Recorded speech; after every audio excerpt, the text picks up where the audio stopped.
Sa mapagpalang araw po sa ating lahat. Ako po si Brian D. Mendoza at ito po ang aking daily devotion ngayong araw, July 15, 2025.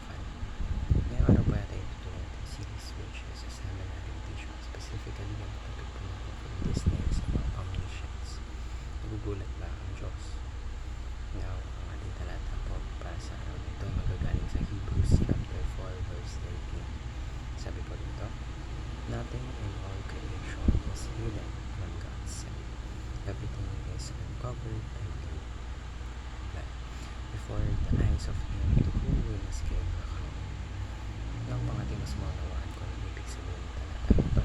Ito po mas maintindihan natin ang ating devotion. Ngayon po tayo pagdadako sa ating mga teachings for today. Una po, God's knowledge is complete and perfect. Alam po ng Diyos ang lahat.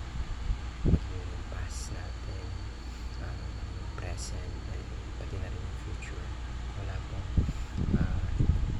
hindi alam ng Diyos. Lahat po ng nangyayari o mga nangyari na o mga mangyayari pa lang ay alam na kung ano alam na ng Diyos. Ikalawa po, God knows even the secret places of our hearts. Yung mga naiisip po natin, alam po yung Diyos. Kahit yung mga hidden motive natin, alam niya, nakikita yun ng Diyos. Yung mga secrets natin, ang Diyos, wala kang matatago sa Diyos.